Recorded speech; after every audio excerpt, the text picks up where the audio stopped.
The fourth season of this show will be it'll be a transitional season. There's a lot of change coming to this family. Not having a child for Mitchell and Cameron, how does that impact on them? Where do you see that going? And how much pain kind of lives in that? Well, I think in the beginning it was disappointing for Mitch and Cam to not get a baby, because that's, I think, what they had convinced themselves of what they wanted. I think what the reality of it is, and what they sort of came to the conclusion of, is that they have a beautiful, lovely child that they worked, pretty diligently and hard to get in the first place, and why necessarily they needed another kid right now, and did they really want to put their relationship and the family structure that they have now in jeopardy by wanting this other person.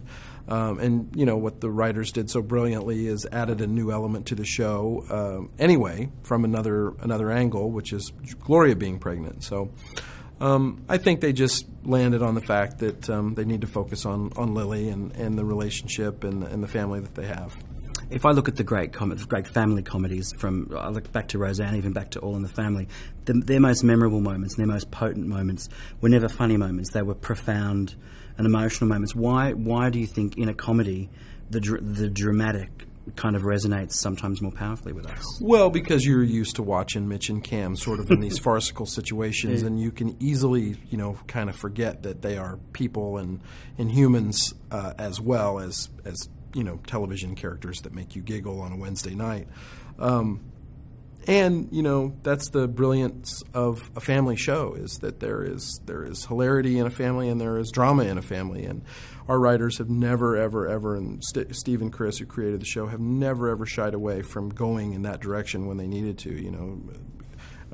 Both of them are emotional people with feelings, and I've always applauded them and loved the fact that I ended up on a show that doesn't shy away from that and doesn't feel that you have to be snarky and you have to be sort of catty to be funny, but you can also be funny and also emotional and real and have those dramatic moments that are life. Mm-hmm. Last year you had a great opportunity to step into American Horror Story and do something quite dark and different. I mean, as an actor, how satisfying is it to demonstrate, perhaps, to a market that isn't always willing to listen to the idea that people can do things other than the thing they're doing right now? Yeah, I mean, I think that's the thing. For me, I once Modern Family happened, of course I was pleased that people were getting to know me as this character, but I also knew that I'd been working for 13 years doing all kinds of other things that people didn't know or didn't realize they had seen me until they got to know me as Cam. So for me, it was just an opportunity to go, and do what I had done for the previous years before Modern Family, and just play a different character on a show and be just the guy that comes in and plays this part, because this part needs to be played.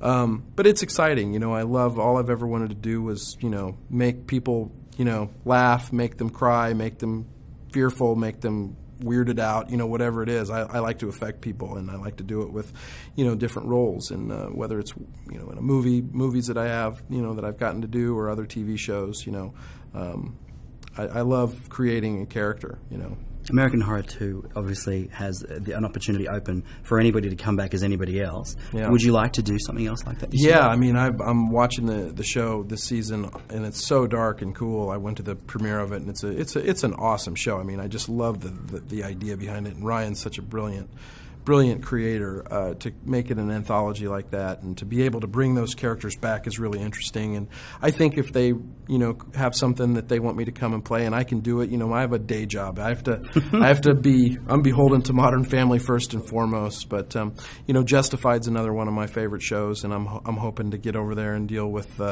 Raylan Givens at some point as well.